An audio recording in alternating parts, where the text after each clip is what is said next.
आजकल तो बहुत ज्यादा युवाओं क्या बच्चों में भी ये कॉमन है।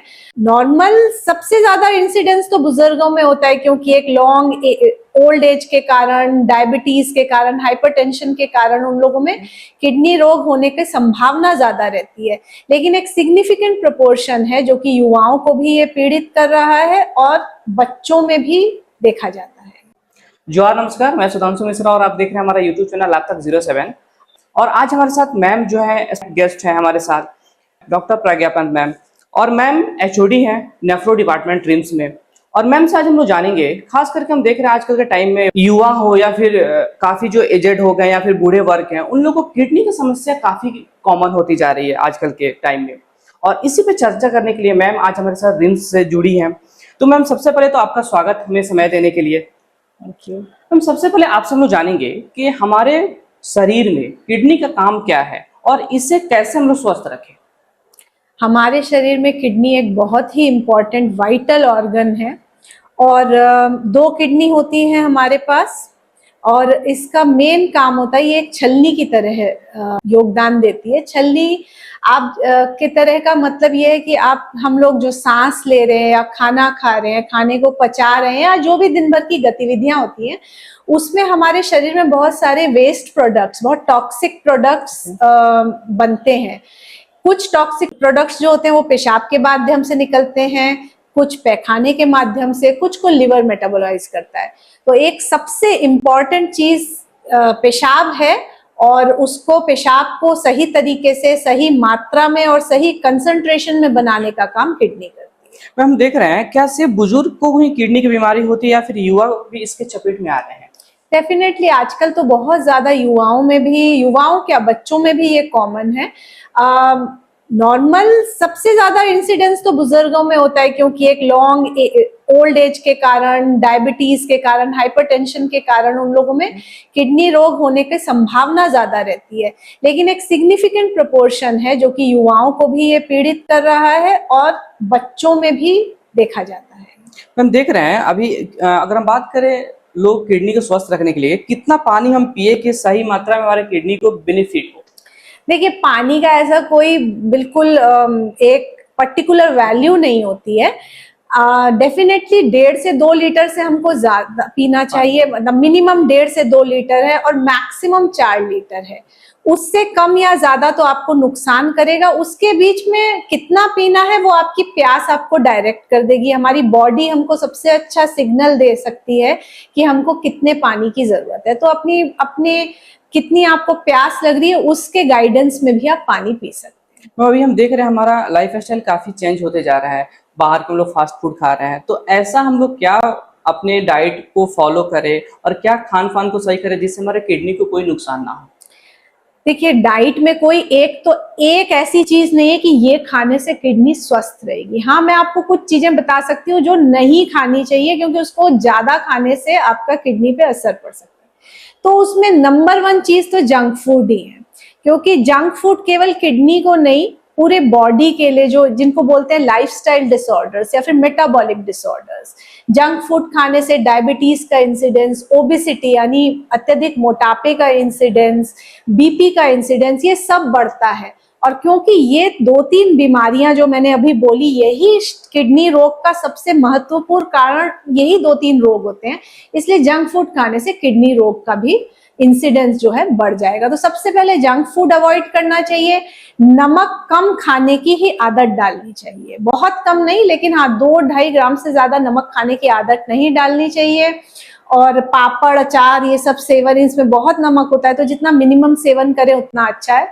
नॉन वेजिटेरियन कभी कभार में कोई प्रॉब्लम नहीं है, बट एक्सेस नॉन वेजिटेरियन, खासकर रेड मीट अगर डेली खाया जाए तो वो भी आपके उसको बॉडी सिस्टम को, स्पेशली किडनीज को नुकसान पहुंचा सकती है। हम देखें जिसमें आप अभी रिम्स में हैं, तो आप डेली ओपीडी जो आपके पास जो पेशेंट आते हैं, तो किस तरह के पेशेंट आते हैं और उनमें ज्यादा करके जो डायग्नोसिस होते हैं वो कौन से डिजीज में होते हैं जो डायग्नोसिस? देखिए, ये हमारी ओपीडी का भी यही सत्य है और ये पूरे इंडिया का, इनफैक्ट पूरे वर्ल्ड का है। नंबर 1 जो पेशेंट्स आते हैं किडनी डिजीज के, वो डायबिटिक किडनी डिजीज के आते हैं। मतलब अगर हमारे पास 100 पेशेंट आ रहे हैं तो 60-65% वो पेशेंट हैं जिनको शुगर आज नहीं, आज का अनकंट्रोल नहीं, सालों से शुगर जो अनकंट्रोल रहा उनका असर किडनी पे पड़ता है। तो ये सबसे कॉमन है।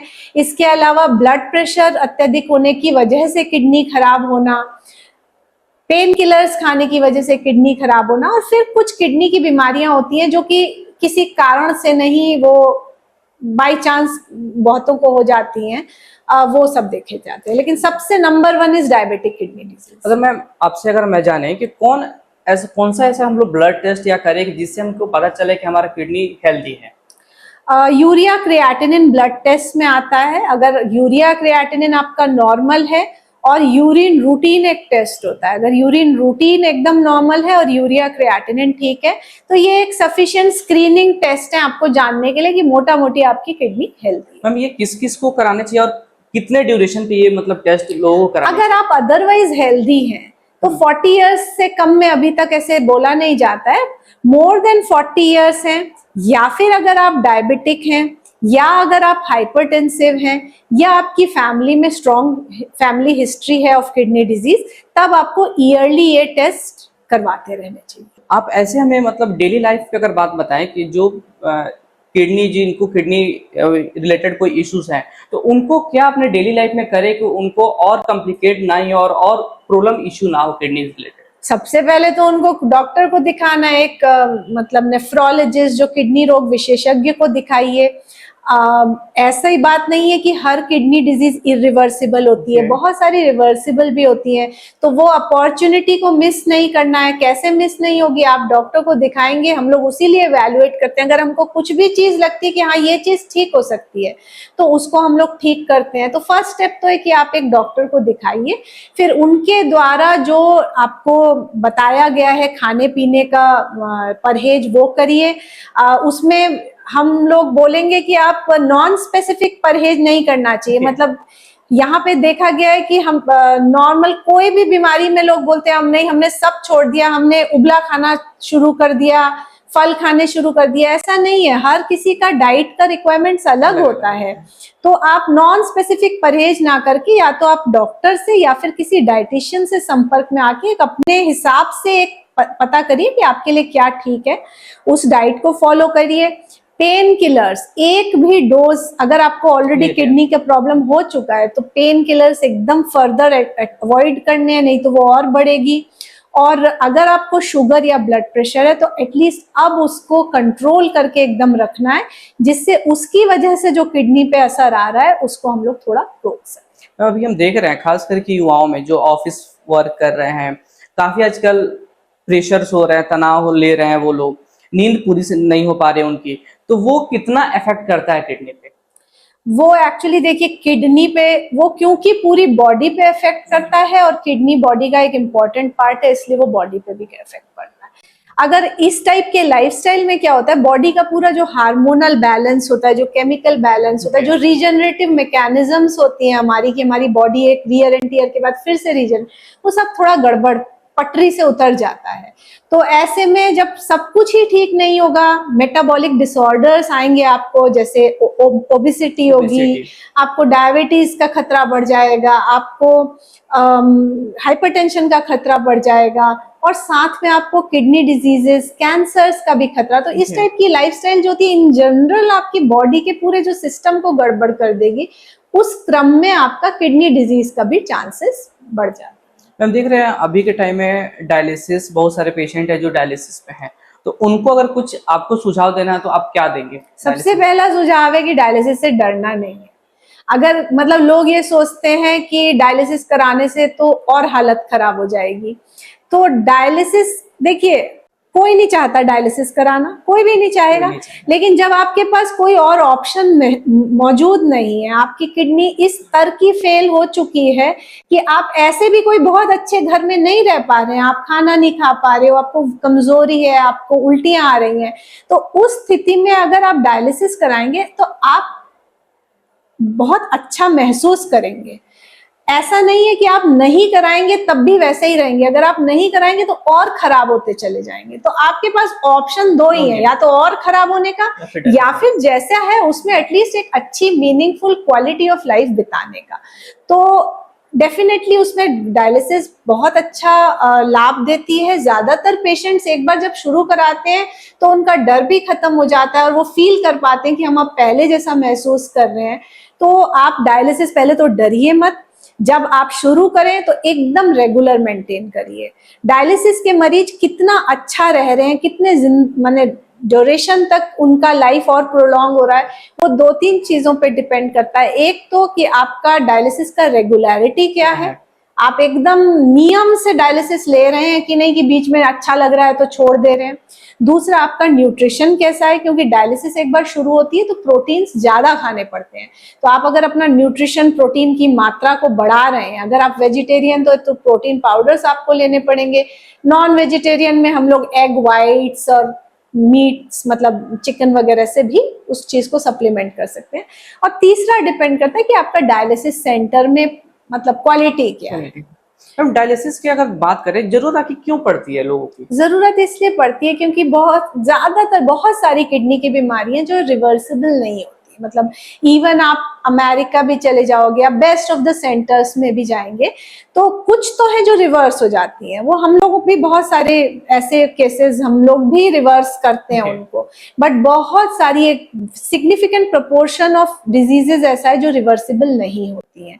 तो अल्टीमेटली वो धीरे धीरे प्रोग्रेस करती हैं। जब एक ऐसी स्थिति आती है कि वो एकदम खत्म हो जाती है, जब किडनी एकदम जीरो हो जाती है, तब साइंस के पास अब एक साधन है कि एटलीस्ट उस पेशेंट को हम एक मीनिंगफुल और लंबी लाइफ दे सकते हैं। तो वैसे पेशेंट्स को फिर मशीन पे रख के जो काम आपकी किडनी नहीं कर पा रही है वो मशीन करेगी। मशीन से आपकी किडनी नहीं स्वस्थ हो जाएगी, बट आपका काम जो मशीन किडनी वाला काम वो कर देगी, तो आपको फील अच्छा होगा, आपका खून फिर से बनना शुरू होगा और आप एक अच्छी लाइफ जी सकते हैं। यहाँ पे ये ध्यान देना है कि आप और कोई अंग बॉडी में ऐसा नहीं है, जैसे आपका हार्ट अगर टोटली फेल हो जाए तो कोई ऐसी मशीन अभी तक नहीं बनी है कि इतनी अच्छी क्वालिटी ऑफ लाइफ। आपका ब्रेन अगर एकदम आप अल्जाइमर तब भी आप नहीं, बट एक किडनी ही ऐसे है जिसमें साइंटिफिक एडवांसमेंट हुआ है और इवन विद फेल्ड किडनी आप एक अच्छी लाइफ जी सकते हैं। और अगर आप ट्रांसप्लांट करा रहे हैं तब तो, और क्योंकि ट्रांसप्लांट हमेशा हम लोगों को इनफैक्ट डायलिसिस से ज्यादा ट्रांसप्लांट को प्रमोट करना चाहिए। ट्रांसप्लांट जो है वो एक डेफिनेट आंसर है। तो अगर हम बात करें अभी लास्ट में आप सब जानना चाहेंगे कि हमारे झारखंड की जनता को एक मैसेज देना चाहें तो आप क्या मैसेज देंगे? मैसेज देंगे सबसे पहले तो प्रिवेंशन का। प्रिवेंशन में ये है कि आप एक स्वस्थ लाइफस्टाइल, स्मोकिंग अवॉइड करें। स्मोकिंग भी एक बहुत इंपॉर्टेंट रिस्क फैक्टर होता है किडनी डिजीज के लिए अलग से। तो स्मोकिंग अवॉइड करें, जंक फूड अवॉइड करें, आपकी एज के हिसाब से जो फिजिकल एक्टिविटीज आप कर सकते हैं, एक्सरसाइज वगैरह वो करें। और अपने शुगर और ब्लड प्रेशर को, अगर आपको कोई सिम्टम नहीं भी है तो उसको हीरोइज्म नहीं समझे कि मेरा शुगर तो 300 रहता है फिर भी मैं अच्छा रहता हूँ।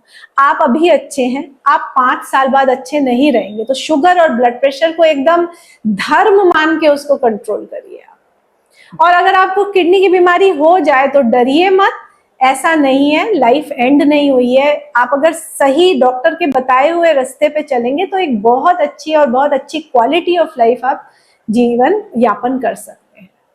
आपको भी अगर किसी तरह के किडनी के रिलेटेड कोई इशू है तो आप रिम्स में आके प्रज्ञा मैम से आप मिल सकते हैं, नेफ्रो डिपार्टमेंट में। धन्यवाद मैम हमारे साथ जुड़ने के लिए। Thank you so much. Thank you.